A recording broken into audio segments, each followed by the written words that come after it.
Chers frères et sœurs, j'ai fait cette vidéo à partir de la République démocratique du Congo, dont je ne suis pas en France. Acceptez que je puisse vous prêcher aujourd'hui sans ornement parce que je suis en famille et je fais cette vidéo. Pour mieux comprendre l'évangile de ce dimanche, il faut comprendre la Palestine de l'époque de Jésus.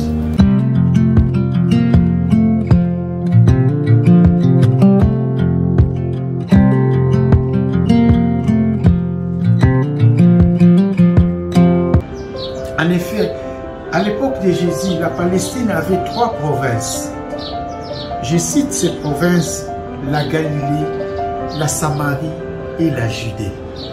Bon, en Galilée, il y avait des villes qui sont connues comme Nazareth, Capharnaüm, Cana, Tibériade, d'autres villes encore. Et en Samarie, il y avait une ville qui s'appelait aussi Samarie et l'autre ville qui s'appelait aussi Sychar.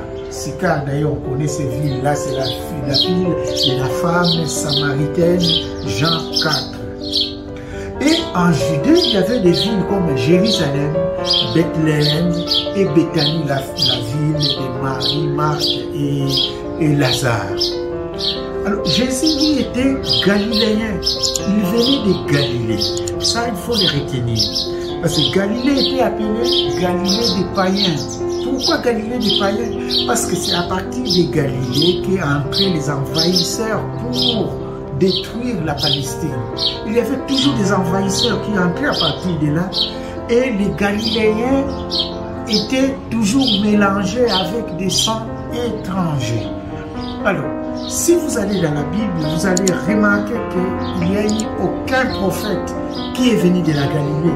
Tous les prophètes venaient de la Judée. Et d'ailleurs, si vous allez lire l'Évangile selon Saint Jean, chapitre 1, verset 46, Nathanaël va dire à Jésus, quand Jésus disait qu'il était de Nazareth, Nathanaël va dire, est-ce que de Nazareth peut venir quelque chose de bon?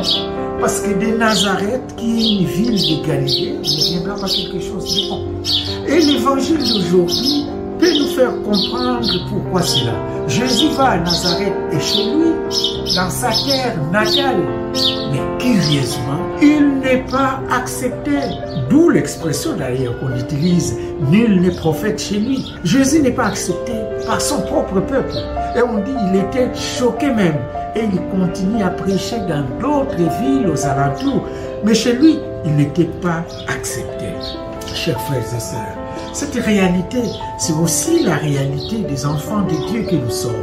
Dans la première lecture, la lecture qui est tirée du livre d'Ézéchiel, et là on comprend, Dieu envoie Ézéchiel auprès de son peuple, qui est un peuple rebelle. Et Jésus sévit son peuple, s'est rebellé contre lui. Qu'est-ce qu'on peut retenir, chers frères et sœurs? Dieu nous choisit et nous envoie malgré nos faiblesses. Nous ne sommes pas des anges, mais malgré nos faiblesses, Dieu nous utilise pour porter la bonne nouvelle auprès des autres. Autre chose, quelle que soit la dureté du cœur, il faut toujours persévérer. La persévérance est au service du Seigneur.